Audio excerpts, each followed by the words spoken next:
안녕하세요. 쥐맨 선교 방송을 듣고 계신 주님의 귀한 선교사님들과 애청자 여러분, 새해 복 많이 받으시고요. 하나님의 임재하심과 동행하심이 늘 넘쳐나는 행복하고 성령 충만한 한 새해 2015년 되시길 소망합니다. 오늘은 아직 새해가 일주일 갓 되지 않았지만요. 그럼에도 불구하고 세상의 미디어가 너무나도 불공평하게 세상적 관점으로만 시끄럽게 소란을 피우고 있는 10대 청소년의 자살에 대해서 오늘은 크리스천 입장에서 한번 그 속 이야기를 여러분과 나누고자 합니다. 새해부터 10대 청소년이 자살을 했다는 소식은 참으로 가슴 아프고 비극적인 사건이 아닐 수 없습니다. 그러나 더 가슴 아픈 것은요. 지금 미국의 메이저 미디어에서들은 이 10대 청소년의 자살을 순전히 그 청년의 부모의 잘못된 기독교 믿음과 잘못된 크리스천 상담 때문이라고 한쪽으로만 치우쳐진 내용들만 보도하기 때문에 시민들은 이 청년의 자살이 진짜로 부모와 크리스천 상담 때문이라고 잘못 알고 있다는 사실입니다. 세상의 미디어에서는 주로 이렇게 기사들이 나왔더라고요. 성전환자 트랜스젠더인 청소년이 자신의 소원을 들어주지 않는 크리스천 부모를 원망하여 겨우 17세에 트랙터 트레일 하이웨이에서 목숨을 버리고 자살하는 가슴 쓰라린 일이 벌어지다 라고요. 자, 그렇다면 여러분, 진정 세상에서 이야기하는 수많은 기사들처럼 이 청년의 부모들의 손에는 그 아들의 피가 묻어 있는 것일까요? 이 17세의 청년의 죽음은 진정 부모님들과 크리스천 상담들의 책임이라고만 할 수 있을까요? 자살한 17세 청년의 이름은요. 본래 조슈아 엘콘이었는데요. 자신의 유서에는 자신의 이름을 릴라라는 여성의 이름을 써놓았고 자신은 이미 4살 때부터 자기가 여자라는 느낌을 가졌었다고 글을 쓰면서 이렇게 적어놨습니다. 내가 14살 되었을 때 드디어 나는 트랜스젠더가 무슨 의미인지를 깨닫게 되었으며 그로 인해서 너무 기뻐서 울기까지 했다. 10년간의 혼돈이 왜 있었는지 드디어 깨닫게 되는 기쁜 순간이었다. 그래서 나는 곧장 엄마에게 내가 깨달은 이야기를 했지만 엄마는 내가 단지 사춘기를 지나는 과정에서 겪는 감정일 뿐이라고 그 감정은 차츰 없어진다고만 얘기하시고 나는 또한 진짜 여자가 될 수 없다고까지 부정적으로 말씀했다. 엄마에 의하면 하나님께서는 실수를 하시지 않기 때문에 나를 여자로 만들려다가 남자로 만드는 실수를 하지 않았다는 것이다. 라고 적으면서 자신의 엄마가 자기 편을 들어주지 않았다는 것을 불평처럼 쓴 유서였습니다. 여러분, 여기서 잠시 생각해 보겠습니다.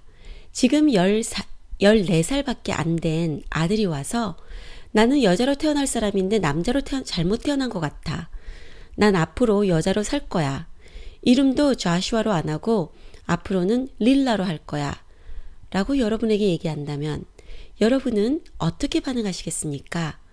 당시 조슈아의 부모가 참으로 아들에게 잘못 대답한 것일까요? 조슈아의 유서장을 보면요.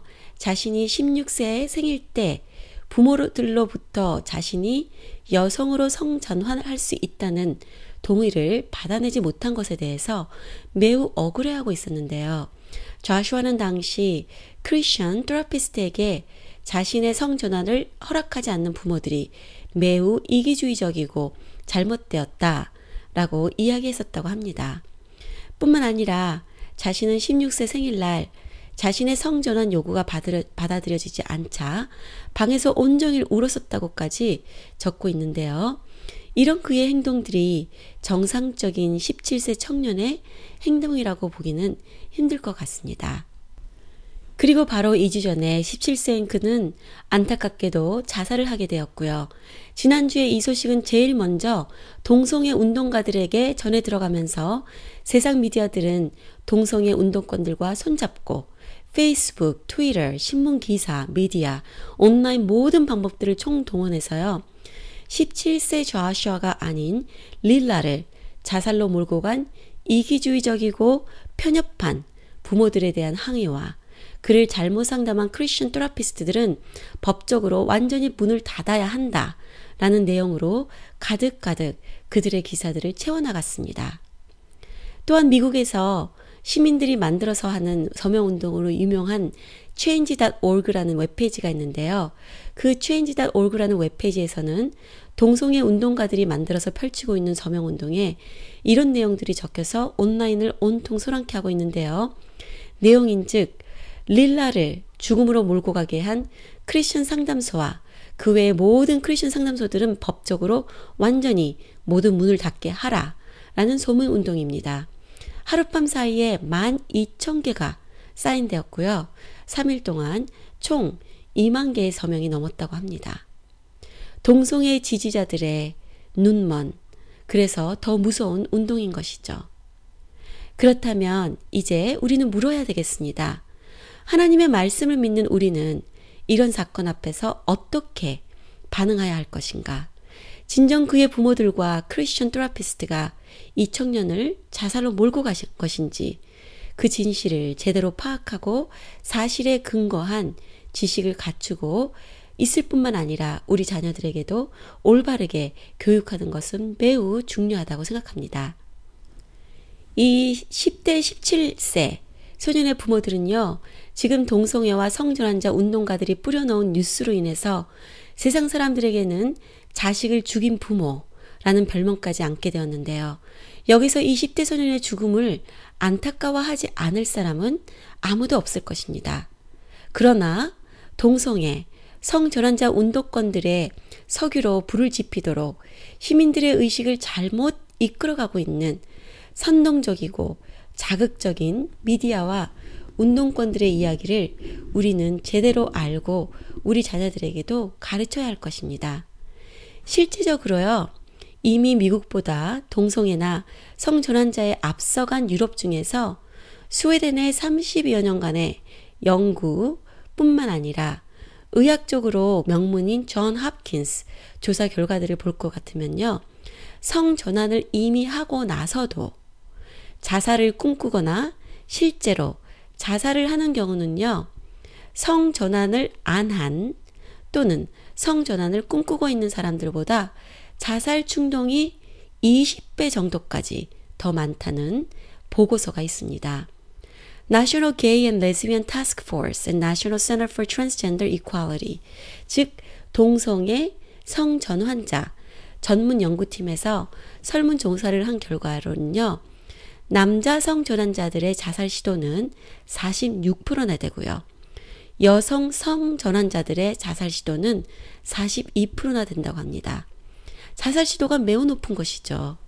그런데 여러분, 진짜 자살률이, 그들의 자살률이 얼마인지 아시나요?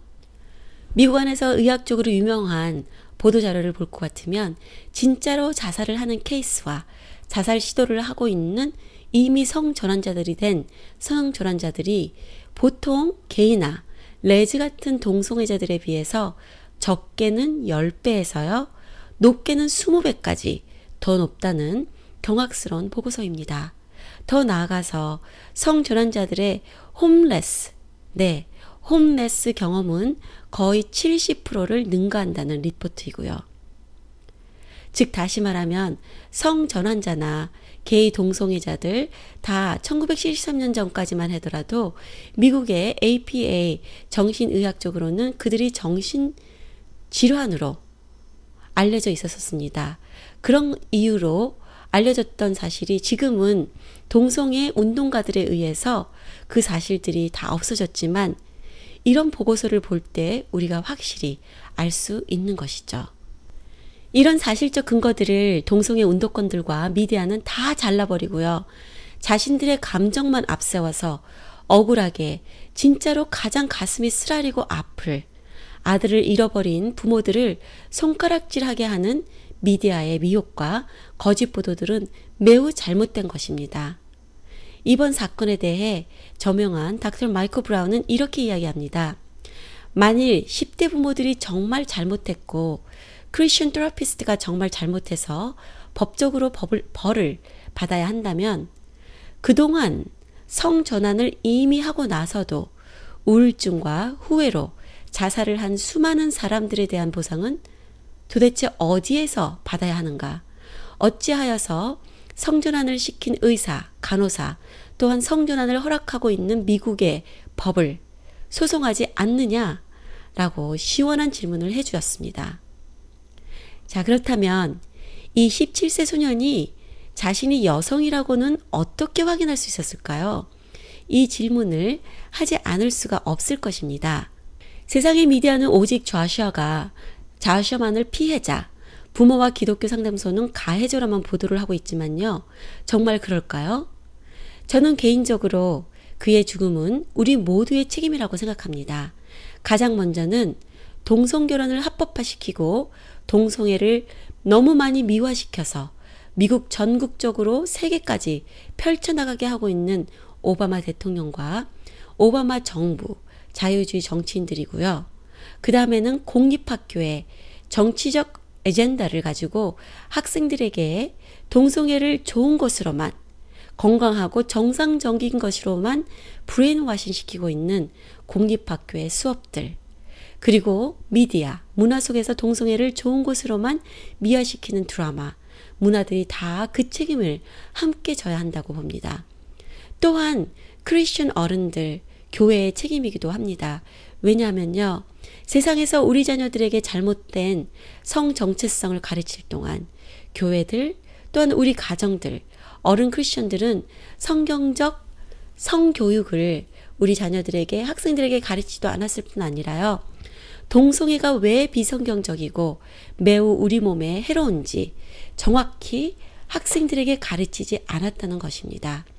따라서 국가의 어두운 세력과 잘못된 정책에 맞서 싸우며 우리 자녀들을 지켜내지 못한 우리 어른들, 교회들, 크리스천들의 책임 또한 매우 크다고 생각합니다. 참고로 이 일이 일어난 도시부터 시작해서요, 미국의 대도시들은 오바마가 대통령이 되자마자 동성결혼이 합법화되기 시작했잖아요. 미국 역사적인 일이죠. 무엇보다도 유치원생들부터 모든 공립학교에서는 법적으로 친동성에 대해서 교육으로 모든 학생들을 브레인워시 시키기 시작했습니다. 만일 동성애에 대해서 조금이라도 반대하는 의사를 이야기하는 학생은요, 나중에 남아서 학교에서 동성애를 정상이라고 말할 때까지 친동성애 상담을 받게 할 정도로 미국의 공립학교에서는 동성애를 정상적이고 좋은 것으로만 가르친 지가 이제 벌써 7년째 되어가고 있기 때문에요. 좌슈아와 같은 학생이 생기는 것은 어쩌면 매우 자연스러운 이런 일들의 결과라고 할 수 있겠습니다. 날마다 학교에 가서 동성애 라이프스타일을 동경하게 만드는 수업을 듣고 있고요. 동성애자가 되어보는 엑서사이즈까지 수업 시간에 하면서 좌슈아와 같은 학생은 학교 수업을 통해서 자신의 성 정체성이 완전히 혼돈되었다고 볼 수 있는 것이죠. 지금 캘리포니아, 뉴욕, 매사추세츠, 보스턴 등과 같은 큰 대도시들 안에서 1년 내내 법적으로 통과가 되어서 이루어지고 있는 친동성애 공립학교 교육은요, 우리 자녀들의 성 정체성을 이렇게까지 무너뜨리고 결국은 자살까지 하게 한다는 사실을 저희 크리스천 부모들과 교회와 리더들이 외면해서는 절대 안 되겠습니다. 저는 개인적으로 심각한 우울증, 자살 충동 걸린 10대들부터 어른들까지 김태호 목사님과 함께 상담 사역을 계속하고 있습니다. 상담을 통해서 알 수 있는 공통점은요, 사람들이 하나님을 대충만 알고 사탄의 거짓에 온통 속아서 너무 아프다는 것입니다. 우리 크리스천들이 철두철미하게 하나님의 말씀인 성경을 제대로 알고 제대로 순종하면서 살 때에 세상에서 이렇게 정신적으로 영혼이 아파서 죽고자 하는 사람들을 살릴 수 있는 능력이 우리에게, 이미 저와 여러분에게 예수님의 이름으로 주어진 줄 믿습니다. 이만 줄이겠습니다. 지금 세상의 미디어의 잘못된 보도로 세상 사람들에게 자녀를 죽인 부모라는 말까지 듣고 있는 좌슈아의 부모님들을 위해서 꼭 기도해 주세요. 너무 가슴 아픈 일입니다. 또한 change.org 같은 곳을 통해서 사람들이 잘못 알고 사실상은 학생들을 도와주고 있는, 그들을 정상적 삶으로 돌려주고 있는 기독교 상담이 정지되지 않도록 기도해 주시고요. 속고 있는 사람들이 하루속히 분별력이 생겨서 하나님의 말씀으로 돌아올 수 있도록 기도해 주시면 감사하겠습니다. 감사합니다.